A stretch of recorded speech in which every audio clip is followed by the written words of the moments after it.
Hello, everyone, and welcome to Red Valkyrie Presents. I am, of course, Shae the Red with my awesome co-host, Cyborg Valkyrie. How are you doing, Sci? I'm doing great, and just so you know, you can tell that I'm the one running the background of the stream because the thumbnail wasn't still on the screen when we came back from the intro, and It's like you want me to punch you the next time I see you. I'm not understanding. how you doing, Shae?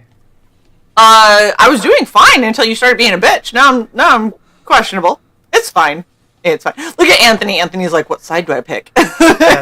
That's okay, because I got to watch you for an hour topless while you got into this cosplay. You're so. such a douchebag. Yes, that is true, though.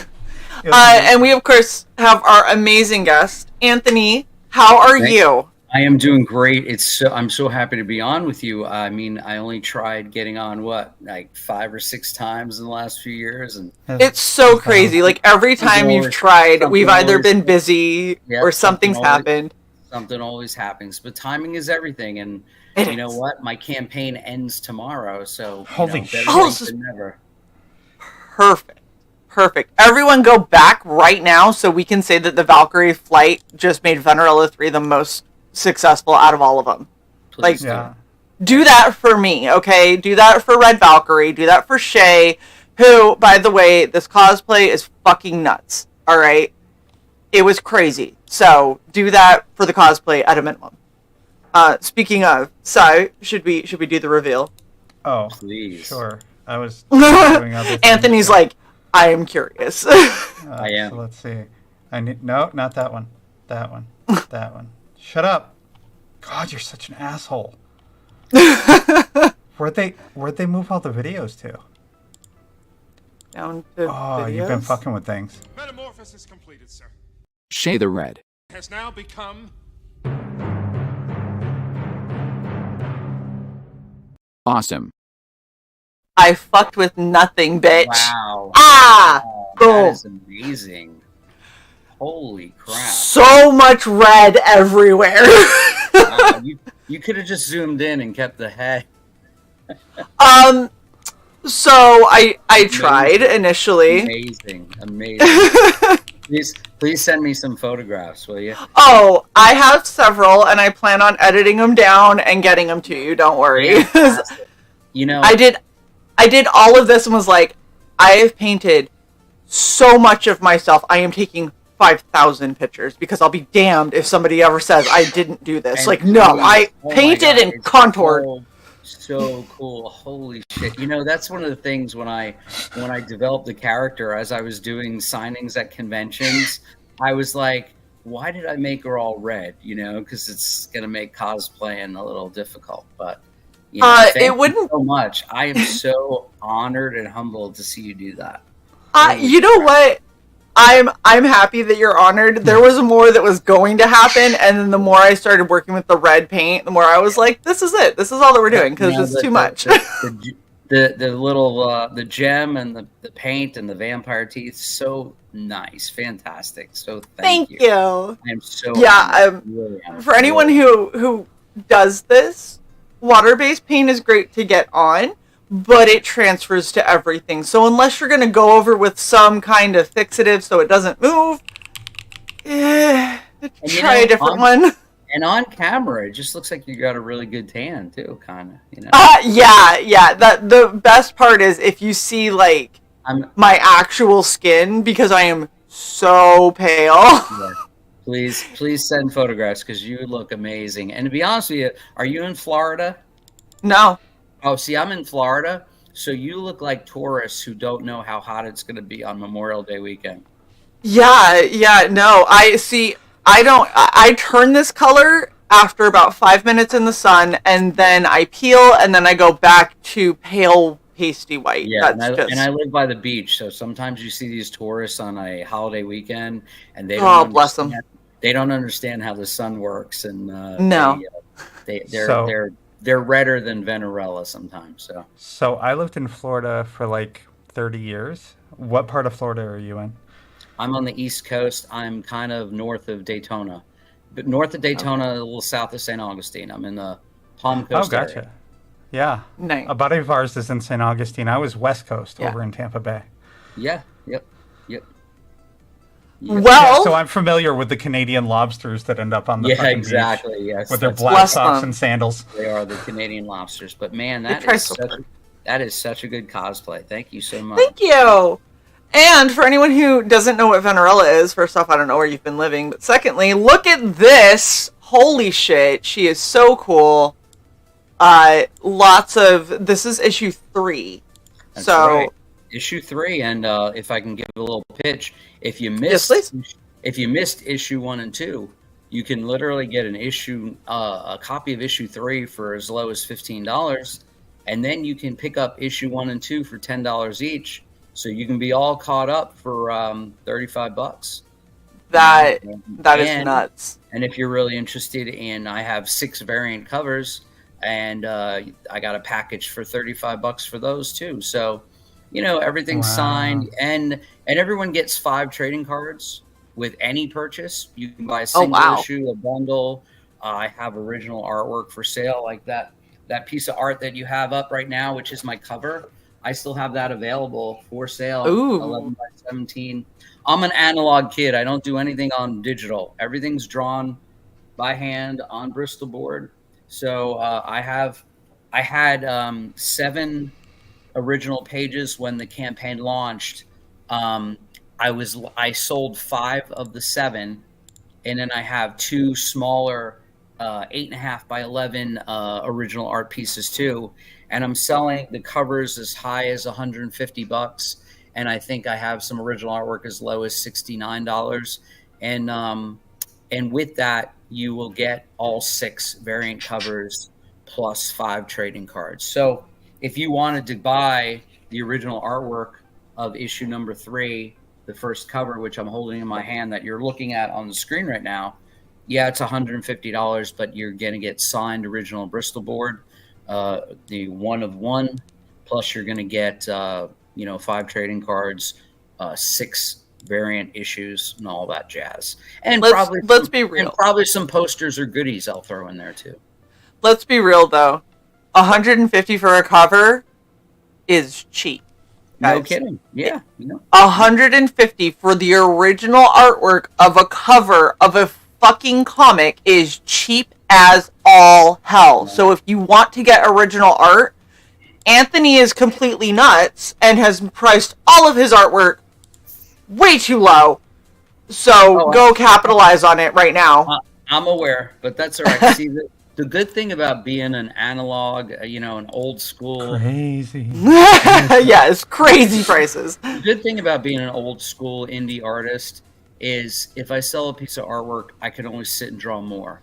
Whereas, when you have digital art, and again, I'm not dissing people that use digital art, but if you're doing that, you never have that original ink on Bristol board. And some of my artwork I sell has little whiteouts and eraser marks and blue lines and anything else, but that's part of the good part of it, of being old school like that, is that you can make more. And yeah, I'm crazy, but you know what? They sell and they help boost my sales. So yeah, absolutely. Well, and the thing is not everybody likes original artwork, but those that do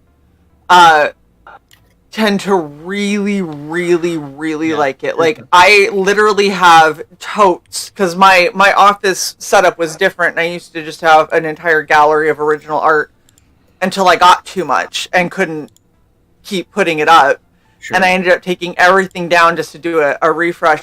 When I took it all down, I have like 4 giant storage tubs that are just full of original art, and then I have an entire portfolio packed full of more, because it's a really good market now. When I do signings, I may sell some books and sell some packages of Venerella, and also my other title, Misty America, and I might make $50, $60 here and there. But when I sell original artwork, I've made up to $1,600 in one day just selling prints and original art. And to be honest with you, I do regret during the early 90s, when I was a younger man and I used to go to a lot of conventions, Like when MegaCon in Orlando was so small, it was in a hotel lobby. I used to get, I used to go see legendary artists like John Byrne and people like that, and they were selling artwork for like $100 a page back then. Wow. And of course, a guy in his 20s, right out of college, didn't really have a lot of money. It was like $100. That's so expensive. You're like, and not realizing, and also not realizing the market in the future for it. Yeah. You know, some of those pages are probably worth $30,000, $50,000, $60,000. You know, and I remember artists like George Perez and Jim Starlin and Stephen Hughes and, you know, and Jimmy Palmiotti. And, Jim Starlin. We just saw him at Heroes in the bar. That's what everyone was talking to. Billy Tucci, you know, Billy Tucci. I remember. Oh, we know Tucci. When she first came out, him, Palmiotti, and Amanda Connor all had a table full of original artwork, and they were like, you know, $200 a page or whatever. My gosh, I wish. I guarantee you those are $15,000 a page now, you know, so. Probably. Well, I just saw Amanda and Jimmy, too. Yeah, I was going to say, we like all three of those people are like, they're three of the nicest people around, obviously, and Jimmy's, Jimmy's wife, too, is also amazing, but they're all fantastic, and their stuff has just continued. Like, they haven't stagnated at all. No. You know? Tucci's still putting out a whole bunch of he actually just had the 30th anniversary? Yeah. Which was super cool. We gave him I ended up painting up a cigar humidor, travel cigar humidor for him with She's face on it. And painted that up and gave it to him for the 30th, and it's like he's just such a sweetheart. He really is. And then Jimmy and Amanda, like we've loved them forever. Yes, original art lovers do love her. That is very true. All that stuff they were doing with Harris Comics when they were doing actually Vampirella, which of course, you know, my Venerella has some roots. Little bit of vampiness to her. It's Vampirella, fine. you know. Well, I mean, my thing is my influence on Venerella mostly is a little bit of Vampirella, of course, but because I wanted that sci-fi, but then I also wanted the horror aspect of Lady Death. You know, and you know what? I can actually see that marrying those two together. Yeah, I can really see that in your style. Yeah, and Venerella is a sci-fi horror tale, but it's about a family drama. It's about it's very soap opera-esque in that, you know, not to spoil the plot, but you know, her mom dies and she's in line for the throne, but she has a conniving brother and father, and then she has a lover that she thinks is dead but is really not, and then is dead again and is really not. So, you know, it's dramatic in that way, and that she's being she's a murderer, there's no doubt about it, like a Lady Death character, but there's reasons for her revenge or her vengeance. And you know, but ultimately, like a good Shakespearean thing, she is still a murderer, and she, like, you know, is still, she does need her comeuppance in the story for the deeds that she's done. So absolutely, you know, she's a bad girl, you know, and I got all that bad girl, Lady Death, Gen 13, you know, Kabuki. By David Mack, all that stuff. That was kind of my Razor by Everett Hartsoe. It's all my early 90s big boob, big hair, indie comic love that I have of those kind of characters. Kind of informed what I was doing when I started drawing these heroines. So, yeah, which makes sense. I mean, and it's so funny because you said Misty America, and I was like, that's right. We tried to get you on for Misty America too, and that also fell through. We tried for everything. You tried with Venerella too, and then Misty America, and things just didn't jive. And then every time I had a scheduled thing with you, I received like last minute bookings for my band and music stuff, and those just, you know, I'm in bands with other people, so I'm responsible for their pay too. Oh, so and I would never, no hard feelings. Completely understand. Yeah. Just things didn't work out time wise, but I'm so happy to be on. I cannot believe you cosplayed as Venerella. That's so cool. Yeah.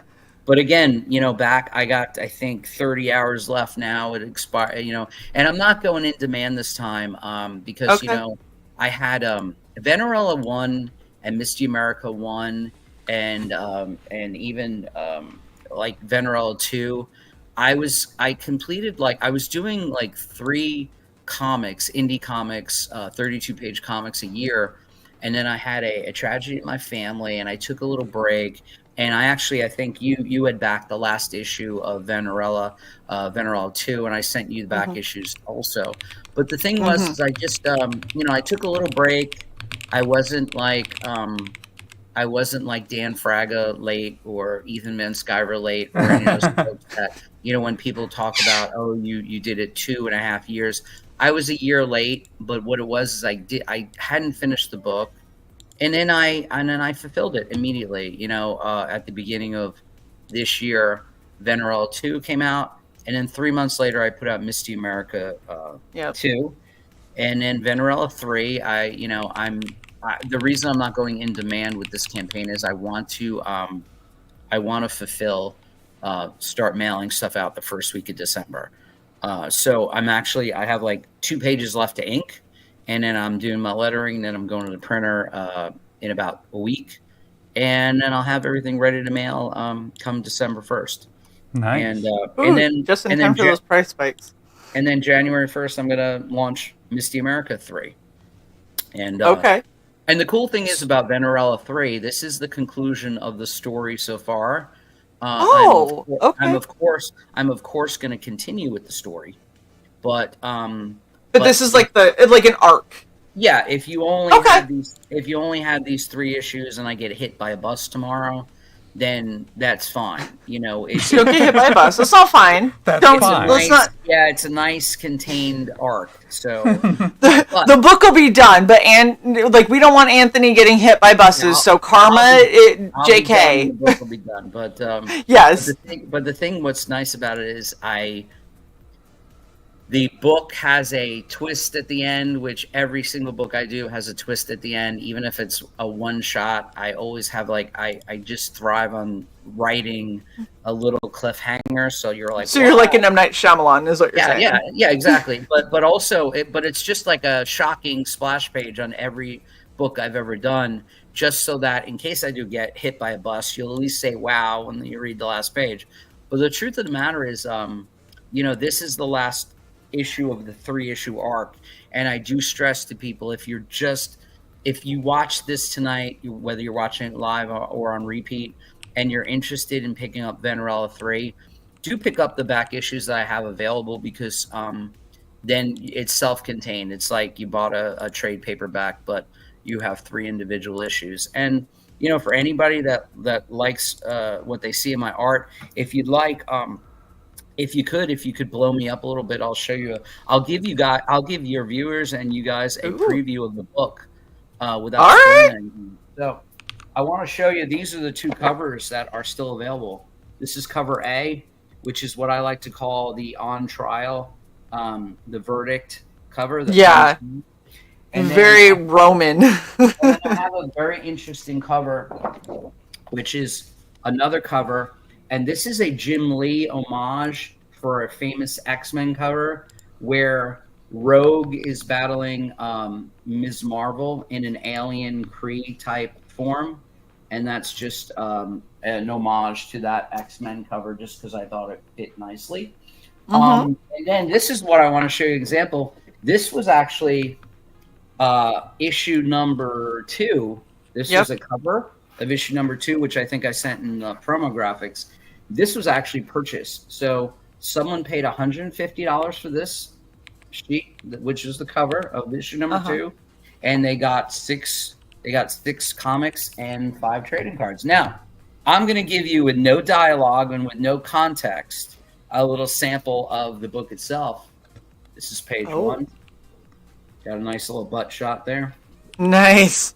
We have, man, if I ever actually cosplay her fully, I'm gonna need to really do some squats. We have some page 2 where it's right in the middle of action. If you notice, I have a little Wolverine Hulk homage in that second panel. Very nice. A lot of fighting in this issue. She's kind of fighting for her freedom or for her verdict. Here's another page. You know, a lot of cool action stuff going on there.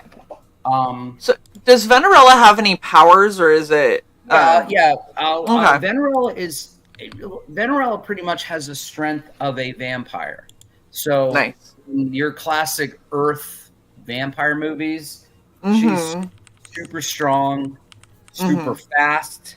The only difference is she is a vampire from Venus. Okay, Venerella. That's right. The thing about my vampires. The thing about my vampires that are different from, Earth lore vampires, she does not need to drink blood to survive. The people, the Venusians or the people of Venus, their breed, their species they drink blood almost as a drug or like coffee. So the nourishment of the blood gives them their extra juice, their extra powers, their extra everything.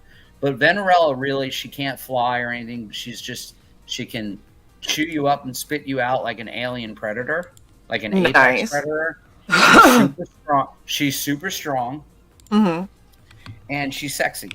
The jewel in her head is a royal thing. It's not everybody has, so it's not like, I picked the jewel because I'm a old school Marvel fan, and I always like the color combination of the Vision, where he was red and green as far as the jewel, and which was then the Infinity Stone, in the movies. But so this is a nice, this is a panel in the story. This is I'm captive like Princess Leia, and you're coming to rescue me. So here I'm just lounging, just waiting for my hero. This is her arch nemesis in the book. Her name is Nikki Drake, and she's on. Nikki Drake is a soldier or a commander in the Mars colony, and we're in the future. By the way, we're not in 2024. We're in the future, like Star Trek. Where there's been a colonial war between Earth, Venus, Mars, Jupiter, whatever. All these different species. But again, I'm just showing you some panels. There's a lot of blood and guts and gore and some of my stuff. Nothing, and my books always say for mature audiences, but they're really, I have some nipples and blood, and that's about it, But so like nothing that a young teen is gonna freak out about, kind of thing. No, nothing at all, And it's just, and I do this for myself too, so it's what I want to draw and what I want to see. But there's a past behind Nikki Drake and Venerella. Like, here's the saucy page, which is why I kind of have, and again, pages like this. I'm inspired a lot by, Billy Tucci's Shae or Jim Balance, Tarot. So the panel where you have her like pulling up the outfit, or like she's taking it off, but like where she's barely holding it up. I feel like there's been moments in Shae that Tucci has done that have been very reminiscent of that, like particular look, where especially this panel. Yeah, exactly, where she's like definitely half naked, and what it is in that page. The context of that page is they're actually bringing her actual costume. This costume, they're bringing her costume because when she's captured, she's in nothing but like a dress, like a sundress, or she's not in her little saucy leotard. No, she's in like a Princess Leia type, gown. Nice. And because that's where she is in, that's where she is in Venerella 2 when she's captured. And she's captured and brought back to Mars in this issue to stand trial for her crimes, which took place in issue 1. But then, those are spoilers. You need to read all 3 issues to figure out what's going on. But at the same time, And again, those are directly pages influenced by, the indie bad girl comics like Shae, Jim Balance Catwoman, and when I mentioned Tarot, Witch of the Black Rose, which I've seen a lot of issues of that and take a lot of inspiration from a lot of Cheesecake stuff, like especially that toes up pose in that cover there, things like that. Just making little saucy stuff to get the male and the female gaze interested in the book. So the thing that I think is really interesting, specifically with this cover that you have up, is that I love the spot color of just big, bright, bold red that is just in the background. It's not outlined. It's not anything. It's just like we're doing a little bit of red in the background to her lounging seductively. Like, I love that. I think that it's great. Yeah, and the thing is, too, is, when I did that cover, I actually had an all-red cover where she was all colored like you are in the cosplay. But the problem was because she's nude in the picture, I felt like she just looked like a big tomato. So yeah, well, I was gonna say, like, your coloring style is a lot like kind of flatter colors. Right. So I went with the black, white, and red kind of thing. Yeah. And my whole thing is, I'm really like I'm a big fan of old school comics, so I like flats better than the highly rendered, almost painted graphic colors to me. It doesn't appeal to my old aesthetic. The things I like. Like, for example, in this cover shot you're looking at, which is one of the variant covers, I had done the line art, and I said to myself, I want to feature the blood coming out of her mouth and also the bite marks on the neck of Nikki. Right. And I said to myself, but that's not going to translate well, the red blood on the red face. Right. So, it's I didn't think, making a vampire all red doesn't lead itself to showing the blood. So, but well, there's also there's certain skin colors that it works well with, and then there's certain, like, red specifically as a skin color is such a bright color that it blows out everything around it. Like, I can put my hands near me and they almost fucking disappear. You lose definition. Because that's what happens with red, the way that red bounces back to our eye.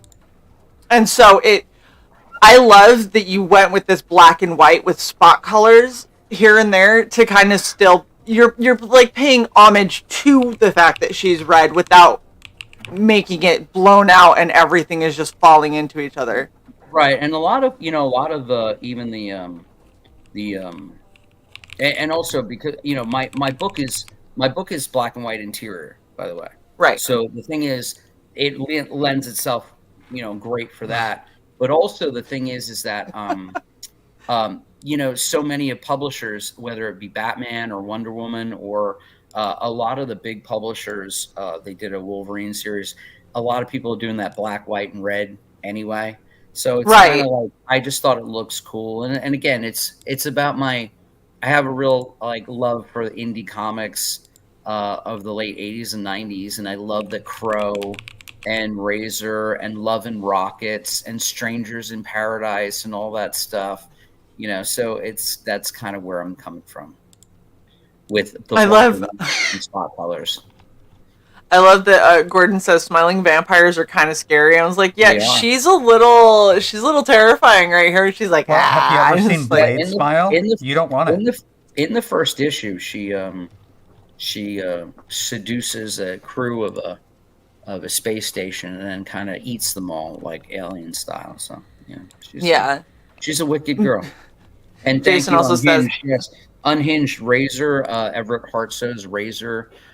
Which, by the way, was let's go back to Billy Tucci. She debuted in a annual of Razor. So all these indie comics were real incestuous and all connected in the.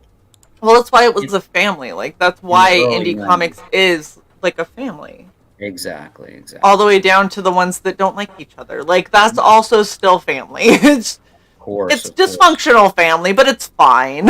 Well, I think it comes from that everybody's in competition with each other. But to be honest with you, I just want to do my thing, and if people dig it, great, and if they don't, that's fine too.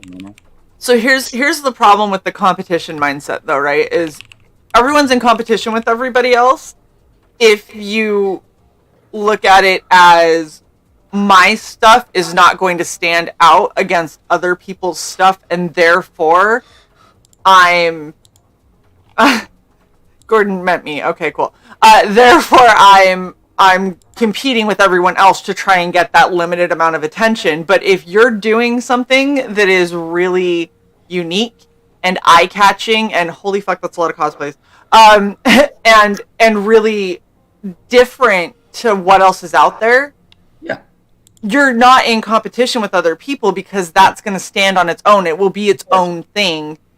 And people will come to it. So it really, for me, when people are worried about, oh, I'm in competition with everybody else, it's like, are you making something that's unique, or are you making something that's like everything else out there? In which case, yeah, sure.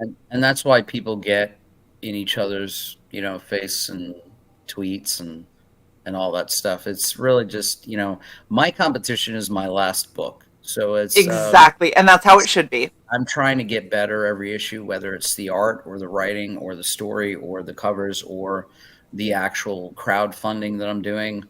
That's your competition. It's the same thing as if you're in a band or you're in a sport, you're on a team.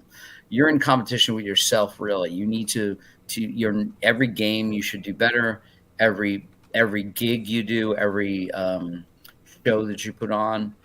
You're not competing with the other bands on the bill or the people that played the night before.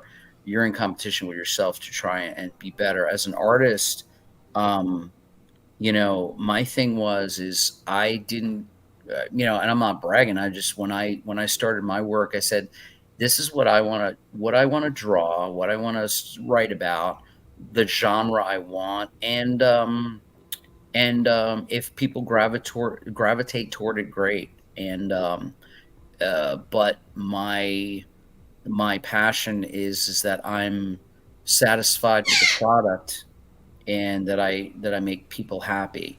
But I'm not. I could care less what anyone else is doing, and about sharing the pieces of the pie, that pie that's out there, whether it be YouTube clout or eyes on you or whatever. I'm just super happy that you're cosplaying as Venerella. That's that's all I care about tonight. If I sell a book, great. If I sell 5 books, great. But the point is that I just want to make sure that people dig when they read the book or they look at the cover. I want them to I want them to say, well, that was cool.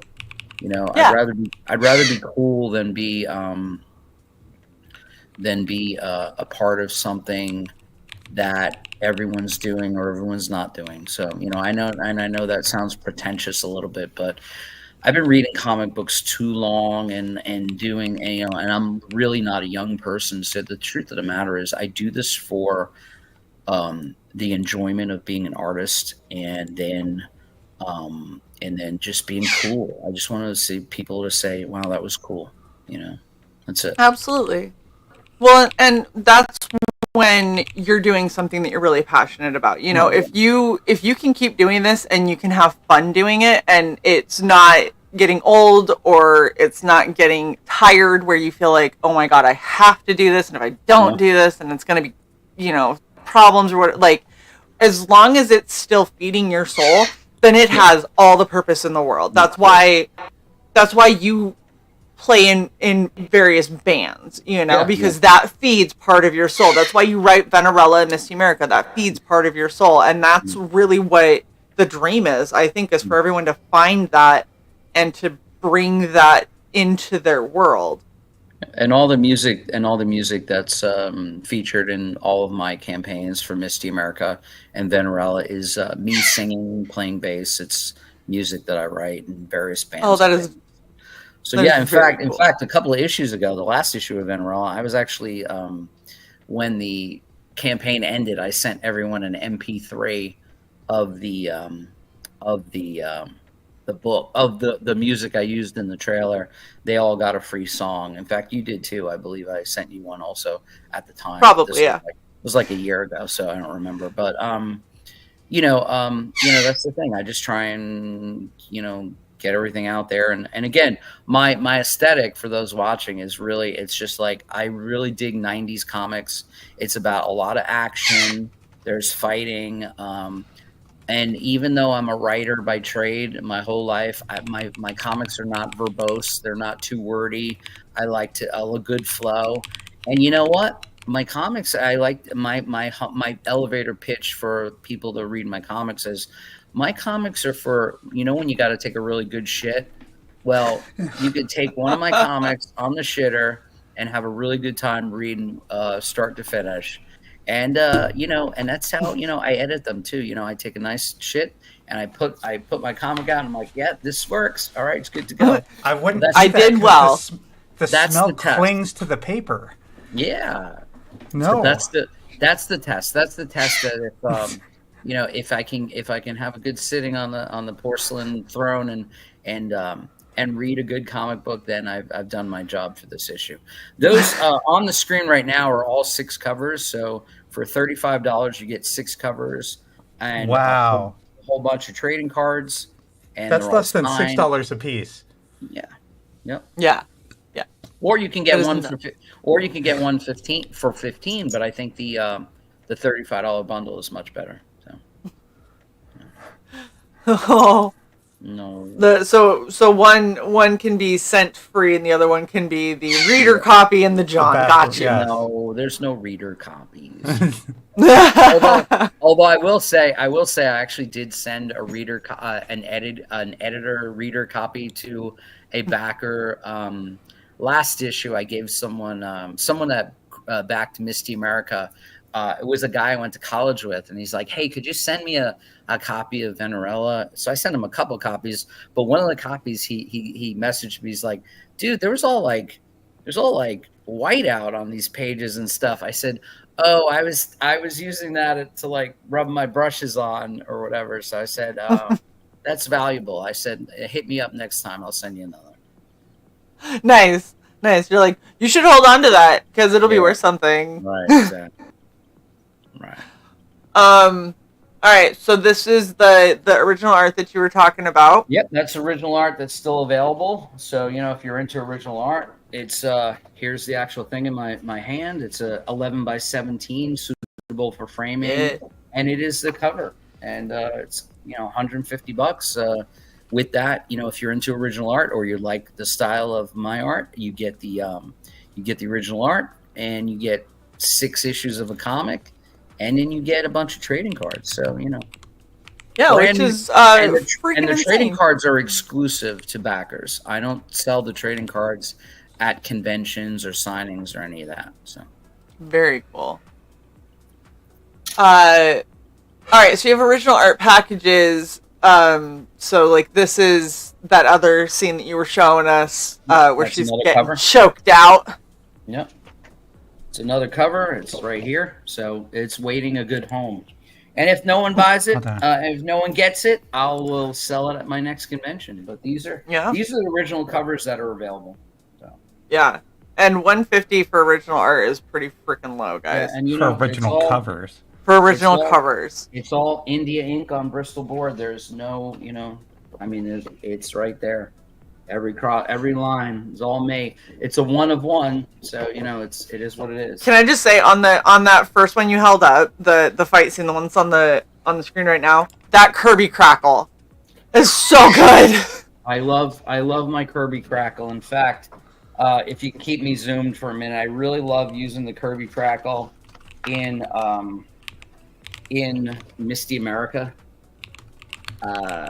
Very cool. And that's a whole other thing. But Misty America, a new issue of Misty America comes out in hold on. Here's some really cool Kirby crackle.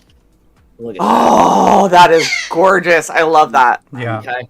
So Misty America, this is issue 2. It came out a few months ago. I'm going to be launching issue number 3 probably in January. Nice. So we're gonna have you on again in January for Misty America. And that's an easy one. All you need is blonde hair and a bikini, star-spangled bikini, or Or a nice World War II some. The thing about Misty America, if I can digress or switch gears, Misty America does have superpowers, but Misty America was a former like wrestling diva who was who joined the army because her sister was killed in action in Afghanistan. So she joined the army, and she was such a good killing machine and did her job so well that she was recruited for a special task force, which turned out to be like these like space-time commandos. So the cool thing about her squad is the squad is made up of members that are pulled from different points of history. Oh, okay. And so it's like if you want to, it's like Time Cop or the time variant things with Marvel or something. It's a force that they're going back in the past to like fight the future or something. So yeah, but I digress. Yeah, I don't know what that was. That was Venerella with a little QB mohawk haircut there. I love it. And again, that's an 8.5 by 11 or an 8 by 10, and that was just something I sketched out as at the end of the campaign, and that's available for I think $69 because I had to be appropriately dirty with the price there. Fair. And I think. Can I say? Yeah. This feels like if you were gonna have like Otherworld Venerella, like this is her. Yeah. This is what she looks like. Well, it might not be Otherworld. You got to buy the issue to find out. See. I'm just see. Venerella's crazy. Well, I mean, she's from Venus, so I mean that sells the alien. Yeah, her crazy alien hair that she has, which almost are like tendrils. Maybe that's a royal thing too. Who knows? We'll see. Hint, hint. Nudge, nudge. Oh shit! Maybe I told you the arc was ending, right? So maybe Venerella has a bit of a cosmetic change. Who knows? You never know. Oh, look at you hinting. Look at you hinting. I love it. That is the other reason I love it is because I don't do the same cosplay twice, and so if I'm gonna do Venerella again, I can do a different version of her, and then it's not the same cosplay. So Shae, shave your head. I can't. I'm not allowed to yet. You can. You can. You not just can't give yourself a mohawk. I'm not shaving all my hair off. I'm just not doing it. Put the topper on for the cosplay, but then you can have the shaved head. No, we'll just wait, and we'll get him on for this in 18 months when I can do my hair how I want to do it, and then I will have this haircut. It'll be fine. That's true. That's true. I'll have a haircut close to it. And then of course you got your little head sketch. And then there's just a floating head for $50 or whatever. And again, it's original art. I threw it in there in the last minute, because to be honest with you, as I said, I had like 7 or 8 pages of original art, and they all sold right away. So I was like, let me put some stuff up, cheaper. I thought maybe my price point was too high, but it's just your funny little floating head thing, and and again, whatever I don't sell on the crowdfunding on Indiegogo, I'll no doubt sell when I do my next convention, which I think I'm doing a convention January 7th in Florida, and then I'm doing a signing in mid-December. So that's why I want to get the book out too, because one of the things I do, and what's funny is I do put my comics in comic stores, but I don't put any in comic book stores until all my backers have been fulfilled. So when I get stuff mailed to the backers, then I'll go do a convention or a signing or whatever. And then, but the backers, whoever backs me on Indiegogo, you always get your books first. You get trading cards that no one else gets, the exclusive. And you get, and to be honest with you, I throw posters in and things like that. I think I sent you issue 2, and I know I put some goodies in there like prints and posters and things like that. Yeah, I remember I was like, I don't think that I ordered all of this. I was like, this is a lot of stuff. This is a good backing. Well, those who have YouTube channels get more stuff than your typical average reader. So you're the typical backer. I try and get some favor for the YouTube channel. I don't know that I'd want to say that out loud if I were you. fine. No, because then that'll just get me on more YouTube shows. That's all. Right. Can I also say I really love the simplicity. Like I like your Judgment cover for issue 3, but I really, really dig the simplicity of these covers for 1 and 2. Yeah. Well, hold on, I'm gonna make you big. Yeah. Well, here's the take on that.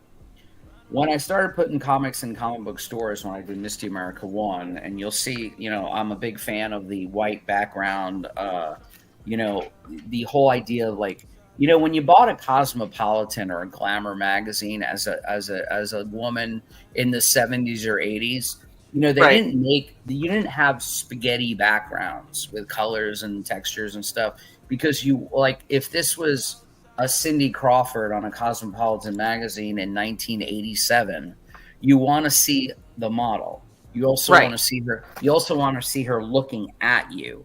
When you do a cover, you want the figure looking at you so that it engages the browser. And also, if I'm at a show or a comic book store shelf, like I said, if you guys notice the trend of the over-rendered comic covers, and I'm gonna, and I'm not dissing them or saying that they're not good, but what it is if you look at a bunch of comics on the newsstand, you're gonna pick the one with as much contrast so that you grab it, because it jumps out. It's like even the cartoonish Scotty Young covers. You notice most of his covers have the cartoon cover, but then it's white on the background. And by the way, and this issue 1, that one that you have on the screen with the fountain, that's an homage to Dave Stevens, who did The Rocketeer and did a famous Vampirella cover that looks just like that. And that's my homage to the late Dave Stevens, who was a classic pinup cheesecake cover comic artist, And Adam Hughes does the same thing. I like having the figure out there, and and again, getting back to the Billy Tucci Shae always comes to mind, because a lot of his issues had a white background or a single monochromatic color background where you had like some Japanese lettering, and that was it. But it's but I come from an advertising background also. So with me, I'm looking for that contrast, that pop. Because if you look at the comic books, on the stands, the old time comics, and when I mean, or old school comics, the Bronze Age, the 70s comics, a lot of them had flats, or they had white backgrounds, or they had floating heads. And that's so because, when you were a kid, when I was a kid, I didn't get my comics at a comic book store. I got my comics at the 7-Eleven or the spinner racks and the newsstands, and they had to pop out for you to grab them, and just like anything, and it's not just me. If you go look at a lot of the majors now, there's a lot of DC and Marvel comics that have very simple backgrounds with their characters coming out so that people will grab them over the issue that has like a big in Crisis on Infinite Earths cover where like there's 8 million things going on. So the thing is, from an advertising marketing standpoint, right, it goes back and forth, right? Because like right now, everybody wants to make this super heavily rendered, lots of action, lots of movement, lots of stuff happening, and that's perfectly fine for anyone to make. But if you ever walk into a comic book store, if you walked in and you're looking at that new release wall or whatever, something that had a white background or that had 3 or 4 colors total in the cover is going to stand out like it had a spotlight on it. Sure. And then a bunch of covers will move back to being more simplistic to try and grab that same fan base, and then that's when the heavily rendered comic stands out. So it's a matter of understanding where you are and what you want your comic to promote, how you want to push something forward in front of your viewer. And it's a really good, not only a really good tactic, but it's a nice clean look. Like, and considering your book is black and white, considering your character is super cheesecake and vampy and all that, like literally vampy, but also like she does that vamp va va boom kind of thing. I didn't intend to, but it happened. Great. But because of all of that, your character and the color palette lends itself so perfectly to this kind of a cover. Whereas like something like Jason Bascom's Frog G, I love it. I love it in full color. Right. Because the way that they have their characters set up and those colors hit, it really makes everything pop. It makes Jason's lines pop. It makes Ink's colors pop. It makes everything great. But they're two entirely different styles of comic, and that's why. And also, Jason has his comic for Frog G is in color. Your comic is black and white. It just makes sense, you know? Well, again, too, it's the aesthetic that, you know, my influences started out in black and white. So whether it be Razor, Shae, and Shae, by the way, premiered in black and white. Even though you had the kabuki mask colors on her, no one knew that her face was white the first time she premiered because the whole thing was white.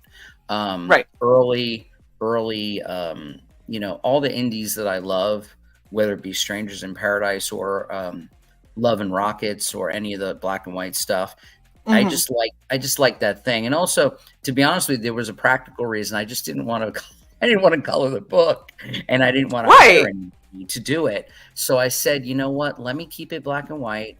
It's a little less expensive to do it that way. To be honest with you, and that's why. And by the way, that's why the '90s indies guys were working in black and white. The early issues of DN Agents and all those X Mutants and all those names that I'm saying that no one probably knows what I'm talking about. But and by the way, even the Teenage Mutant Ninja Turtles, you know, all their first run was all in black and white because that's all they could afford to do. And that, to me, the black and white comics is a bit of that indie spirit, and it's about the original indie spirit in comics. And also it has to do with it lends itself to the early comic strips when people made dailies like of Batman or Spider-Man or whatever in the newspaper every day. And also it's just the idea that, you know, you could render a little bit more and be a little bit more mature. A big influence of mine is, and I don't know if you're familiar with him, but Tim Vigil, who did a book called Faust, which is a groundbreaking both for overt horror and gore and sexual content and all that. But that's where a lot of my style comes from. And I actually live by a guy that worked with Tim Vigil, a guy named Tim Tyler, who was very heavy into the indie scene in the late 80s and 90s. And he actually did one of the issues of Venerella 1 for me, which this is it. And that is available as a back issue in the current campaign. Again, this is Tim Tyler. He's what you call an outlaw comic artist. And outlaw comic artists were just really people that Ed Piskor, the late Ed Piskor, used to talk about outlaw comics on his show all the time on Cartoonist Kayfabe. He put a spotlight on guys like that. And really what it was is outlaw comics were just indie comics that had a lot of blood. Maybe they had satanic shit in it. Maybe they had sex in it, whatever. And it was for mature audiences. And it was outlaw. It was outlaw because there was no rules to it. They just published and wrote. You know, they weren't going by, and they didn't. And the outlaw comic artists didn't want to work for Marvel or DC or Image. They wanted to just be their own, you know, thing. And believe it or not, Brian Pulido, Stephen Hughes, those early Lady Death, Evil Ernie, that was considered outlaw comics at the time. You know, so you know, and that's where I get my love of comics from. Even though since I was 5 years old, I've been reading every Marvel and DC book that came out in the 70s, you know, the classic bronze issues of comics. I do like the whole indie spirit, the do-it-yourself, the punk rock metal kind of comic aesthetic. of a lot of those late 80s and early 90s. And so if you're into that, anyone watching the program, right, if you guys ever read Love and Rockets or Judge Dredd or any of that stuff, coming over from England, or, the whole stuff, the indie scene that came out when the Image started, that had Lady Death and Shae and Razor and Kabuki and all those characters in it. That's kind of where and the Crow. That's where I'm coming from as far as my storytelling and my artwork style. Absolutely. So that's my vibe. But I just want to make cool comics, just cool stuff. And again, I can't get over your cosplay. It's so cool. Thank you. I'm really happy, and Venerella is one of those characters that I want to one day be brave enough to do comic accurate. I got you. It will take a lot of probably liquid courage and a little bit more time in the gym, but like you designed something really cool, and I always end up drawn to like the kinds of costumes that literally defy gravity. Like there's no way that her costume should stay up, but it does. And I'm like, no. I want that challenge but I need to make sure I do it in a way that I'm not going to like have an indecent exposure charge and end up going to jail. I look at that cover that's on the screen right now, and I'm like, yeah, that's really not possible. But if you're questioning that part of it, there's a lot more. There's a lot more. And that's what comics are always about. People are like, I love when people criticize comics or characters and like, well, how can they do that? And I'm like, that's what you're asking? Because it's a comic. Right, it's a comic. These are literally lines on a piece of paper, and that's all they are. Okay, so like when you talk about, well, how did this character do this? And dude, it's a cartoon. It's not a real person. It's a cartoon. Right. So Well, and see, that's for me. Cyborg is so quiet. Cyborg's always quiet. All right. I am. They were banging around a little bit, so I was being. Oh, okay. Yeah. So his housemates tend to be loud sometimes. Go. So I was also working on channel graphics and stuff like that. So doing behind the scenes producer shit. I know behind the scenes. That's the folks that get the job done. But Yeah, coming from behind. There's a lot of red. There's a lot of red makeup paint going on there too. So there is. Look, I didn't help with a single bit of this. Those teeth are great. Those teeth are great, by the way. These are fantastic. They have these things for anyone who doesn't know. There's thermoplastics like these that are just these little tiny beads, and they're amazing because you put them in hot water, they go clear, and then you push them into that and shove it up onto your tooth, and then it gets a exact fit for your tooth. Wow. So they stay in the whole time. Yep. Nice. Until you're ready to pull them out. Behind you? Well, now he's under me because that's where the heater is, and so he's like, "Yeah, this heater's awesome." His name's Onyx. Onyx, very nice. Yeah, he's a little hellish. I have an all black cat too, but my son was real young at the time and named him Blackie, so it wasn't very nice. That was a nickname for one of our cats. I wanted Onyx or Raven or something, and he went. He was only like 6 at the time, so he went with a completely racist name for the cat. So. Yeah, I was gonna say. So that was a nickname for one of my cats, and we live in Florida, and there's quite the minority population in Florida, and I don't think us screaming that outside, calling the cat, did us any favors. Yeah, so. Well, that's Probably one cat I had. No. I had 2 black cats. One was named Blackie, and the other was called Spooky. So yes. Wow. Yeah. So wow. Luckily, I was in a very white neighborhood, so I could yell for the cat and didn't have a problem. So. Nice. I don't know. Sai, do you have anything else that you want to ask about this campaign? I don't ask questions. Yes, you do. Occasionally. I'm just here. The worst. Thank you. I appreciate that. Well, there's 35 hours left now. 35 for you guys to go and back this book, which you know that you definitely want to do. Oh, Jason's asking for the tree question. Okay, Jason, we haven't done that in a while, so we'll do it specifically for you. Jason has a tree question for you, Anthony, and it's if you could be any tree, what tree would you be and why? What tree would I be in? Yeah. What tree would you be? Like, if you suddenly turned into a tree. If you were a tree. I'm going to say a maple. Okay. Just because of the... I always think of syrup, right? Fair. And then also the use of the maple in the song Trees by the band Rush. So that's really a sad song. Yeah, I know, but I like it, but it's very. But sad. I like the idea. I like the idea of a maple for whatever reason. I don't know. Okay. I was gonna go with the oak for the strength, but let's go with the maple just to be different.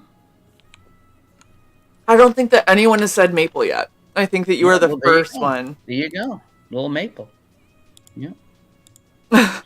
Look at this. I love it. But you again, sigh. I like the way the band Rush uses all the maple in the song Trees, and the idea that it gives a Canadian flair, even though I'm from New York and then Florida.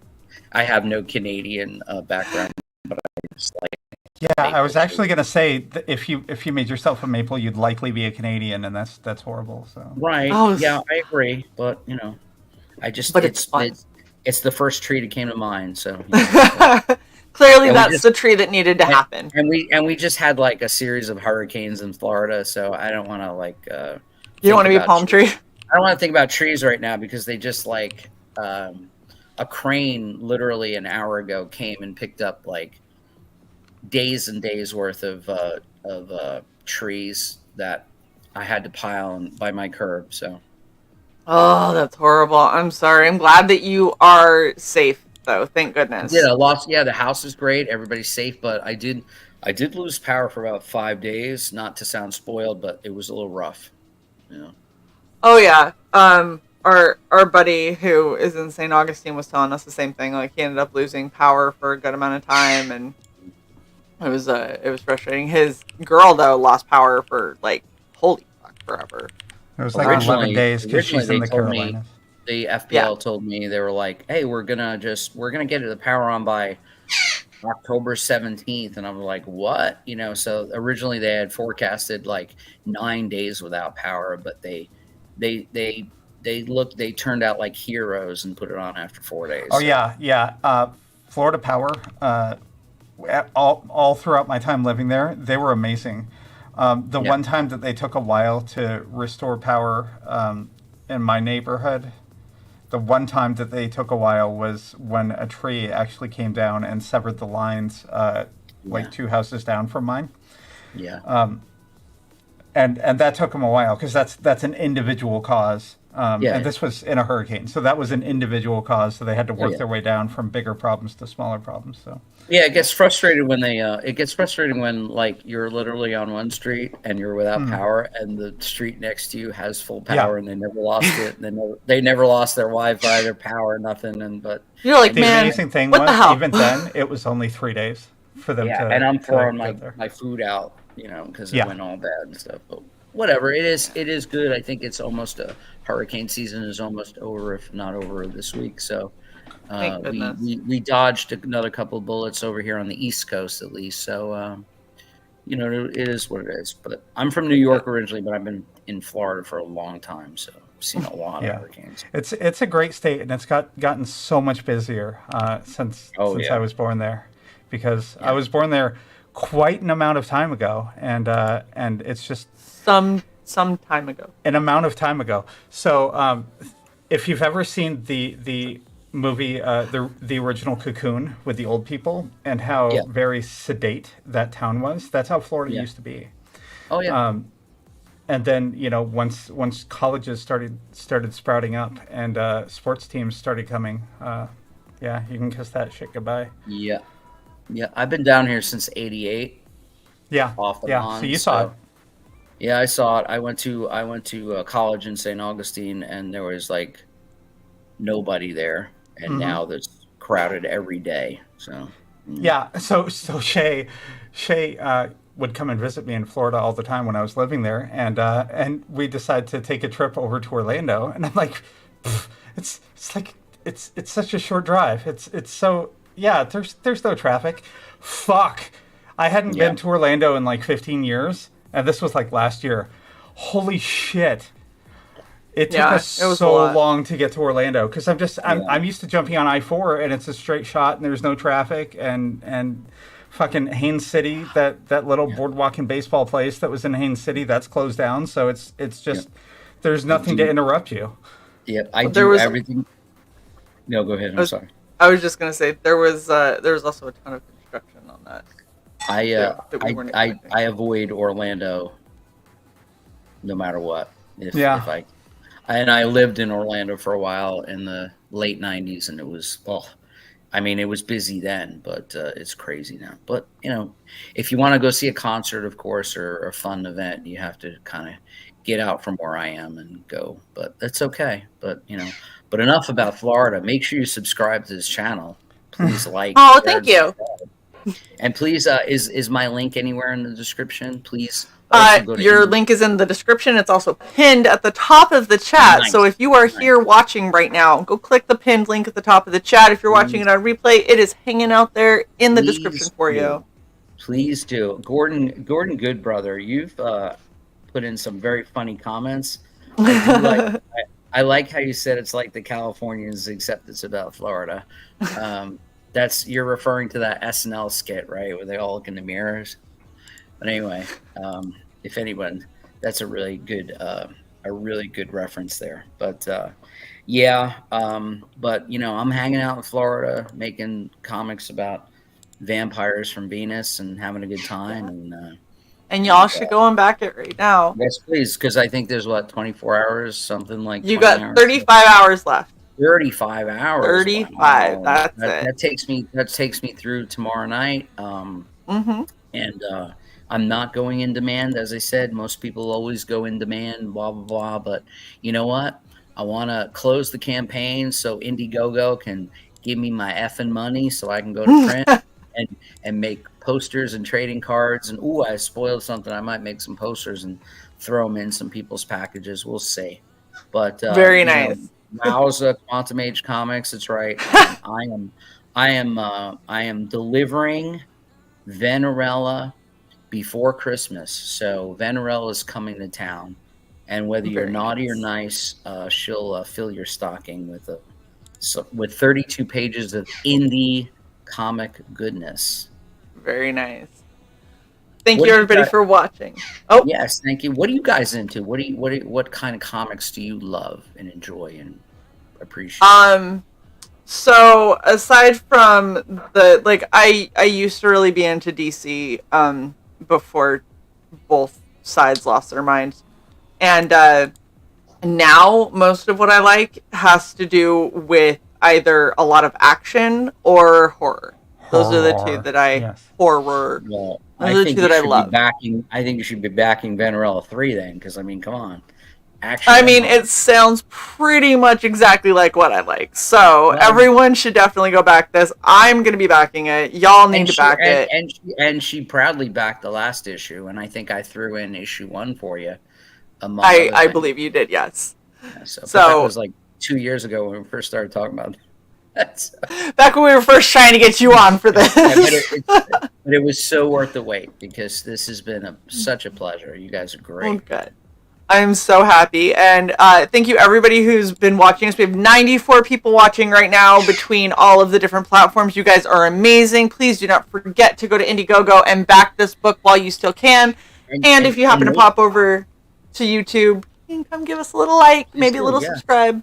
And do me a favor and go to, I think my YouTube channel is something boring titled like Anthony Sica 10, but I do comic reviews, I do movie reviews, I have a lot of music up there, original music, cover music, all that stuff.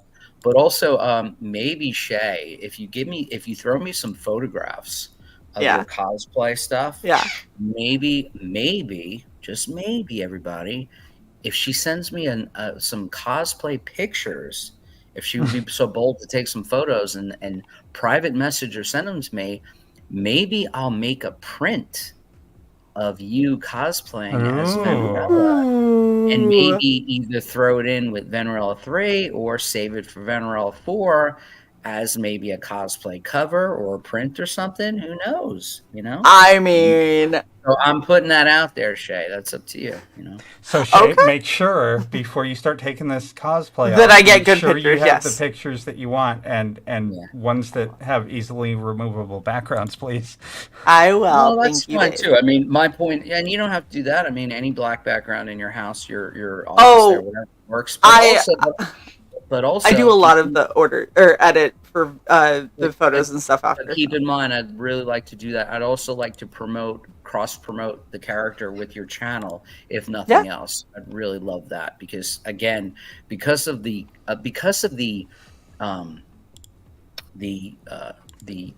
way the character is drawn by me, I don't get a lot of cosplay ever. That now Misty America, on the other hand, you could just put some bullets and a helmet on and have boobs and you're fine. But this, the Venerella, it takes some effort and I really appreciate it. So I'm serious. If you send me some good pictures, Shae, I will maybe try and incorporate before I go to print into maybe making a trading card or a print, or maybe a 4x6 print out of you, or out of your cosplay, or perhaps maybe even a cover for Venerella 4. Who knows? I mean, I am not opposed to any of this. This all sounds great. So all sounds great to me too. I really am impressed with the color of wig too. Is that your natural hair? Or is that a wig? Oh no, that's a wig. Okay, well, a wig. My hair used to be this long, unfortunately. But the idea that you nailed an orange wig for the cosplay is really impressive. So I appreciate that. Of course, I looked long and hard to find the right kind of wig. So I was like, oh, she's red, but she's also a ginger. I was like, okay, this is an interesting challenge, but I will find one, damn it. Very cool.